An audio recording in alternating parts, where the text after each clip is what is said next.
PPN Kota Pekanbaru semakin baik.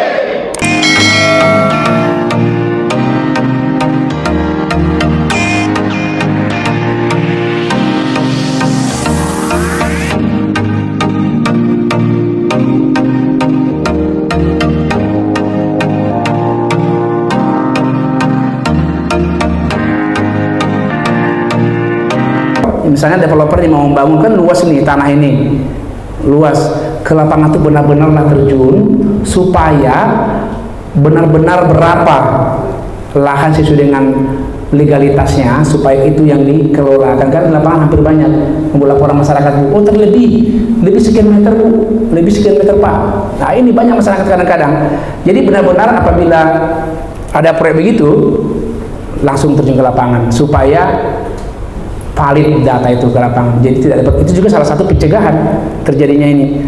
Tapi kalau kita misalnya tidak terjun ke lapangan, hanya percaya saja ke lapangan, tidak usah di ini, itu pasti terjadi suatu permasalahan di kemudian hari. Ini juga salah satu pencegahan. Jadi mungkin diharapkan kepada lurah, camat, apabila ada seperti developer untuk membangun pembangunan atau proyek-proyek, benar-benar itu harus jeli, harus teliti ke lapangan supaya tidak terjadi hal-hal yang tidak diinginkan oleh masyarakat sekeliling. Karena kadang cenderung itu yang banyak. Akhirnya karena tidak ketemu dengan lurah camat, masuk ke kepolisian berlaporan. Ya itu, padahal tidak masalah, tinggal cek ke lapangan, sekeliling lihat, sudah jelas. Tinggal udah developer batas sebegini, ini berita acara, dokumentasi, udah selesai seharusnya. Padahal hal-hal seperti ini simpel sebenarnya, tapi sampai ke kepolisian sebenarnya bisa diselesaikan secara negosiasi, mufakat sebenarnya bisa. Itu mungkin juga penekanan kepada Pak Lurah dan Pak Camat. Dan terus untuk jangan terlalu percaya juga untuk yang di bawah, selalu harus belusukan lah, maksudnya tuh harus terjun lah Pak ke ini, ke lapangan, terjun ke, kita kan tanda tangan tuh benar-benar di cross check supaya jangan hanya dipercayakan saja ke bawahan kita, karena hasilnya kan biar maksimal itu. Kalau kita jadi Pekanbaru, latar belakang terjadinya memang sengketa ini, itu salah satunya adalah kalau kita melihat pada tahun 88-89 pemekaran Kampar ya, yang masih banyak dipegang masyarakat pemecahannya. Jadi pada tahun 89 ini kan kita pecah nih ya, mungkin Pak Lurah tahu lebih paham ya Pak ya, pemecahan dari Kampar ke Pekanbaru ya Pak ya. Iya, pemekaran kan, pemekaran. Jadi lahan-lahan yang masih ada dulu suratnya itu masih sama Kampar ya kan, tapi lahannya sudah masuk Pekanbaru. Ya ini yang banyak masih dipegang oleh masyarakat saat ini. Jadi dengan adanya itu dipegang, jadi dalam hal mereka membuat surat pindah dari sana ke, dari Kampar ke sana, dari Kampar ke sini, ternyata lahan yang di sini sudah ada timbul surat. Dari sana buat surat pindah, bahwa dari Siak pindah ke ini, tadi buku register yang tidak, alasannya kadang-kadang tidak ditemukan lagi atau sudah pindah. Akhirnya kan kasihan juga, yang lama itu dia memiliki surat terbitnya Kampar, tapi pada waktu mengurus administratif, minta surat pindah dari sana bahwa pemekaran tahun sekian, nanti mereka, oh ini tahun sekian nggak ada lagi bukunya. Nah itu buku register sudah hilang atau sudah lama pindah. Nah, ini yang kadang-kadang kacau, mereka mau meningkatkan ke atau SKG atau ke sertifikat, ya pasti kendala. Bagaimana? Tidak mungkin Bapak mau alas haknya di Kampar terbit di sini, tidak mungkin kan Bu? Padahal masyarakat nggak paham itu. Taunya tanah saya letaknya sekarang di sini, saya nggak tahu namanya pemekaran saya nggak tahu, katanya begitu kan. Nah itu, disitulah dibutuhkan, kita kan semua punya diskresi, kepemimpinan sebenarnya memiliki diskresi tersendiri, di kepolisian pun ada, kejaksaan pun ada, sama di kita pun ada sebenarnya. Dengan adanya itu boleh cari solusi supaya apa? Karena masyarakat akan paham, yang penting tanah saya ini di sini. Ya sekarang Pekanbaru, pas dia mengurus, seorang ibu ini di Kampar nih, kenapa? Tentu ada dikasih syarat-syarat misalnya administratif kan, akhirnya diurus pindah nggak bisa. Ini sudah pemekaran, tidak ada buku lagi tahun sekian. Akhirnya solusinya akan kasihan kadang-kadang. Padahal mungkin masyarakat tuh hanya dia mengharapkan itu, mungkin anaknya mau kuliah, mungkin ambil kedokteran atau bagaimana, mau harapan mau menjual, terkendala dengan itu kadang-kadang harus dibenahi Pak. Itu administratif. Jadi dari sekarang tertib administratif itu salah satu pencegahan konflik, baik konflik delik, semua itu di situ. Itu harus diharapkan dimanapun, harus administratif harus kuat. Di situ juga mengatakan masih ada masyarakat Siak Hulu juga melakukan surat pindah ya tadi kan, tetapi sertifikatnya sudah ada. Tumpang tindih mungkin karena benarnya Pak dulu masih konvensional ya, mungkin Pak Kakan ya, dulu masih konvensional, jadi mungkin masih kemungkinan ada yang tumpang tindih dulu ya. Tapi kalau sekarang dengan terobosan sudah elektronik, sudah luar biasa. Mudah-mudahan ke depan kita ambil perspektif ke depan nih, kita lihat ke depan sudah pelan-pelan luar biasa, dan juga diikuti dengan pejabat-pejabatnya yang integritas yang luar biasa, lama-lama kan jadi sukses. Itu harapan kita semua. Kemudian ya kan di situ juga melihat saat ini di Pekanbaru banyak juga penggelapan hak. Kan ada beberapa penggelapan, ada penggelapan biasa, penggelapan jabatan, ada penggelapan hak, stilonaat namanya. Jadi kejahatan itu dalam pertanahan itu stilonaat, penggelapan hak. Ya, penggelapan hak. Itu yang banyak. Jadi ini Pak, Ibu ini ada tanahnya, misalnya lama nggak dikunjungi, tanah ini kan banyak tuh Pak, banyak dikunjungi. Biasalah di daerah itu kan tahu, oh ini nggak pernah datangi orangnya. Dibuatnya pondok-pondok situ atau bangunan apa. Makanya tanah kita perlu harus dicek juga Bu. Suruh aja orang untuk ini kan dalam lama kosong dibuat pelan-pelan, oh nggak ada nih, dibikin pertama setengah permanen kan, akhirnya disuruh orang disewakan di sana. Padahal tidak memiliki legalitas. Lama-lama nanti sudah lama berapa tahun disewakan orang yang tinggal di situ, padahal orang ini tinggal di Jakarta, setelah berapa tahun kemudian kan datang ini, berarti kan disewakan. Tanah yang disewakan, digadaikan, itu masuk penggelapan hak, pasal 385 KUH pidana. Itu juga salah satu pencegahan. Jadi kalau misalnya lahan kita sering kita lihat, potensi juga delik itu ada gitu. Tapi kalau sering kita tidak melihat, potensi pidana itu ada di situ. Penggelapan hak pasal 385 KUH pidana, ancamannya 4 tahun.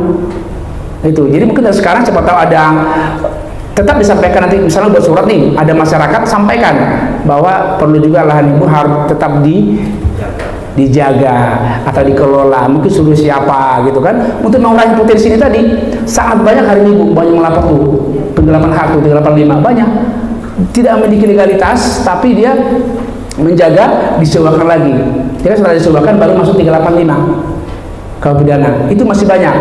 Jadi mungkin kita sebagai instrumen ke masyarakat, apabila pas mengurus kasih tahu, Bu, sambil bercanda aja, ini udah terima kasih ya sudah ini percayaannya, misalnya gini kan, tapi Bu minta bantu, tidak apa-apa, kita harus pelayanannya harus excellent kan, tanahnya juga harus dijaga, mungkin dengan cara dikelola atau di apa, supaya menghindari atau mencegah potensi perbuatan pidana atau delik bahasa ininya kan, itu boleh Pak, harus. Dari sekarang kita lagi sebagai instrumen Pak di lapangan. Terus adanya tumpang tindih tadi karena penyelesaian secara konvensional, itu tidak bisa juga kita menyalahkan lurah, RT, BPS secara tidak bisa secara langsung. Karena apa? Memang kondisinya yang seperti itu konvensional. Jadi mudah-mudahan dari terobosan kan nanti setelah masyarakat melakukan untuk peningkatan surat, sudah langsung otomatis mantap, sudah nggak bisa dibohongi Pak ya. Setiap undang-undang yang diundangkan adalah itu sudah janggal tahu. Jadi saya nggak tahu pasal itu Pak, pasal 266, apalagi 385 KUHP misalnya, tidak ada. Karena siapapun setelah undang-undang itu diundangkan sudah wajib dianggap tahu. Itulah namanya ada ajas hukum, fiksi hukum. Itu dia. Makanya memang apalagi di bagian pertanahan atau lurah harus menguasai teori hukum sebenarnya. Jangan hanya dogmatik hukum, teori hukum, filsafat hukum, supaya bisa menyentuh yang tadi.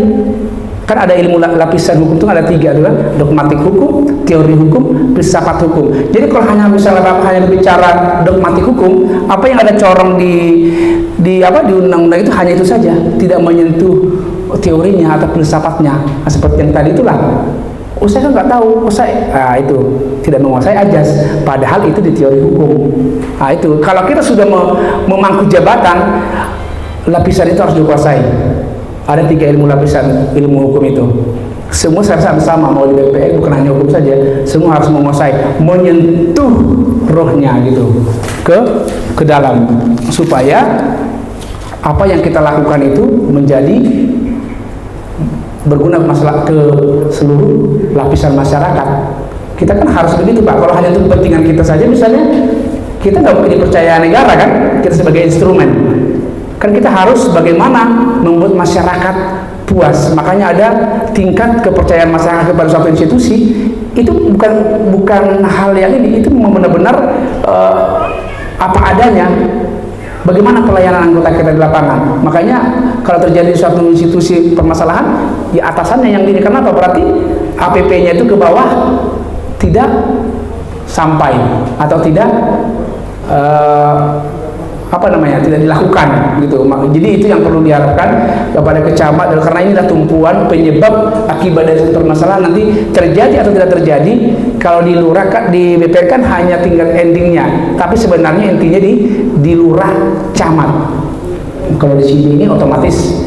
Kadang-kadang kalau misalnya tingkatkan ke sertifikat, kita kan pasti terjun lagi ke bawah, ya nggak Pak ya? Ke lurah kadang-kadang masih tetap di ini ya, koordinasikan di mana. Nah, itu dia. Tapi dengan adanya nanti elektronik mungkin sudah bisa ini Pak ya. Jadi itu diharapkan kepada camat, lurah untuk benar-benar terjun ke lapangan belusukan. Siapa tahu nanti kan sering belusukan jadi bupati siap pula kan, jadi wali kota ya.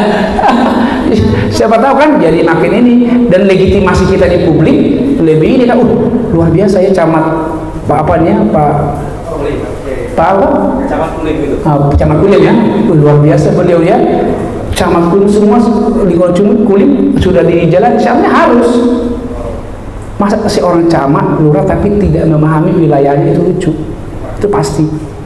Kalau di seorang pejabat yang memiliki visioner, untuk mencapai visinya kan tidak bisa kita sendiri.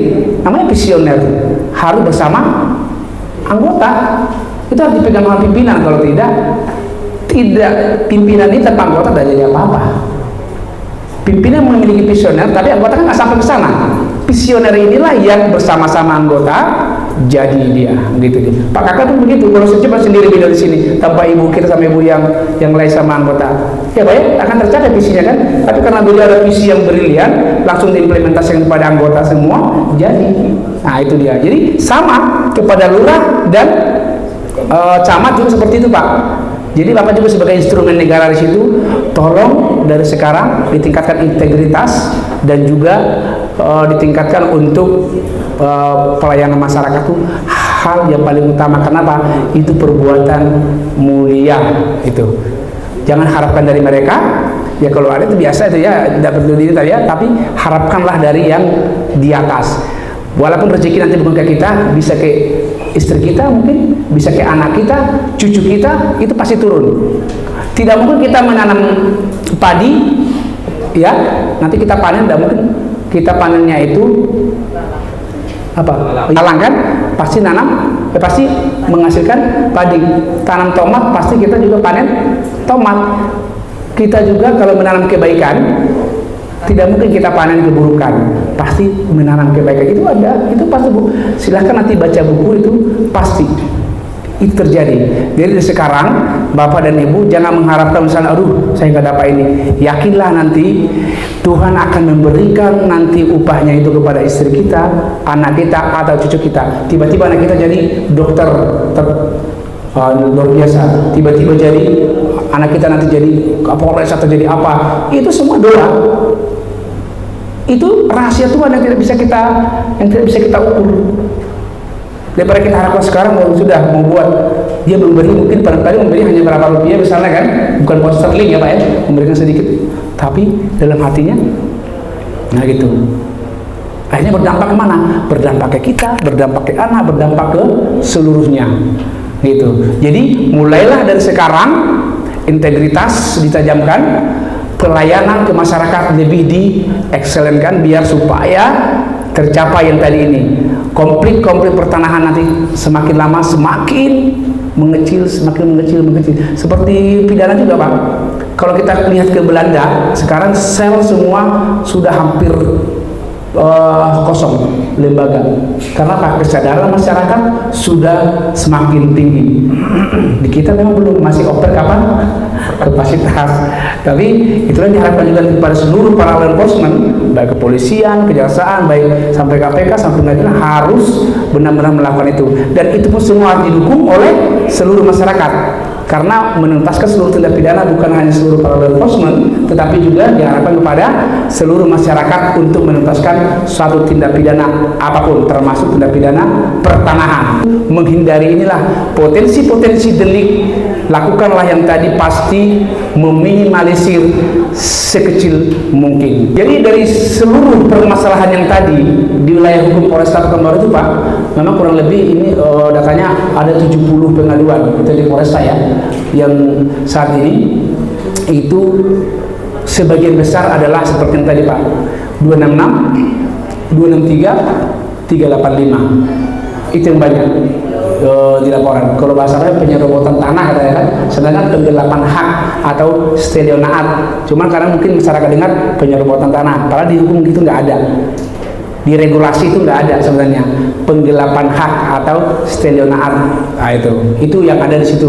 Jadi mungkin bahasanya penyerobotan tanah, pasal 385. Seperti itu yang tadi terjadi apabila sering ditinggalkan lahan tadi, itu bisa jadi 263, 266 menempatkan keterangan atau menyuruh menempatkan keterangan masuk, karena sudah banyak kasus. Coba kemarin kita udah ada berapa juga lurah masuk, ada ini, karena memang sudah ini padahal udah pensiun. Makanya Pak diingat, sebelum menandatangani itu, itulah konsekuensinya. Jabatan fiksi hukum berlaku di situ semua. Tidak lagi, oh saya kan nggak menjabat lagi, saya kan sudah di Hong Kong nih misalnya, nggak bisa. Tetapi perbuatan Bapak yang dulu sebelum berakhir daluarsa perkara pasal 78 itu tetap mempertanggungjawabkan deliknya adalah yang melakukan tadi, baik plagernya orang yang melakukan atau don plagernya atau orang yang turut membantu atau utwakernya yang menyuruh masuk, itu nanti sebagai pelaku. Nah, untuk kesimpulan sini ya, jadi sebenarnya untuk sengketa atas tanah di wilayah Pusat Pekanbaru ini ya, itu harus segera diatasi oleh pejabat setempat agar hasil penyelesaian sengketa tersebut akan lebih dapat diterima para pihak yang bertikai, sehingga kondisi inilah yang nantinya akan menciptakan pembaruan hukum pertanahan dan sekaligus pembangunan masyarakat. Pembaharuan ya, hukum pertanahan yang didahului oleh pengembangan kebijakan pertanahan tentunya harus diawali dengan pengembangan hukum pertanahan sebagai bagian dari sistem hukum nasional. Jadi maksudnya tadi Pak, ada permasalahan langsung ambil alih, undang di mana bermasalahan, kalau juga selesai ada lagi prosesnya. Ya sudah, saya sudah maksimal untuk melakukan itu, silakan lagi level-level sampai kepolisian sampai ke ini. Jadi itu mungkin Pak. Jadi harapan kita adalah diharapkan seluruh pemangku jabatan, baik lurah, baik camat, baik seluruh juga di BPN, semuanya apabila terjadi suatu permasalahan untuk mencegah perbuatan delik atau suatu tindak pidana, mohon segeralah untuk mengatasi itu supaya para pihak di sini tidak dirugikan. Karena diingat, keadilan itu bukan hanya di pengadilan, bisa dilihat di tengah masyarakat, bisa di kepolisian, bisa di kejaksaan, bisa di pengadilan. Jadi tinggal memilih. Jadi kalau di tengah masyarakat kan berarti lakukanlah yang mediasi tadi supaya tercapai keadilan para pihak. Terima kasih buat kakak, sukses selalu, dan juga pemateri kita yang sangat muda ya, dan ibu semua yang hadir pada hari ini. Kami doakan juga Bapak Camat, Lurah lebih tinggi lagi nanti jabatannya, dan semua sehat, sukses, dan sukses terutama lu. Jadi kemudian pemalsuan dokumen kepemilikan tanah, nah itu dia Pak, itu pasal 266 KUHP, memalsukan, atau pasal 266 juga menyuruh menempatkan keterangan palsu. Kita sering dulu Pak, 7 tahun yang lalu ada beberapa lurah yang dulu masuk itu, begitu ada. Jadi sengaja dengan si korporat tadi melakukan itu, menempatkan seolah, karena tadi lama tidak ketemu dengan pemilik tanah ini, ada di sana biasa tuh di satu tempat kan ada orang-orang yang paham, dia memberikan informasi, kan karena seperti itu ternyata bermain di situ 2263 dan 266. menempatkan keterangan palsu, keterangan tidak benar di tempat. Udah pensiun Bu, udah lama, udah tua, kasihan kan, udah pensiun. Tetapi pada saat itu dia yang melakukan, karena perkara belum daluarsa perkara pasal 78, masih mempertanggungjawabkan hukumnya adalah si lurah tadi, bukan lurah yang baru, enggak. Karena kan pidana itu tidak bisa dialihkan. Seperti perdata kan, kalau kita meninggal ini, kita gugat ahli waris bisa untuk keperdataan. Tapi kalau pidana atau delik tidak bisa diwakilkan.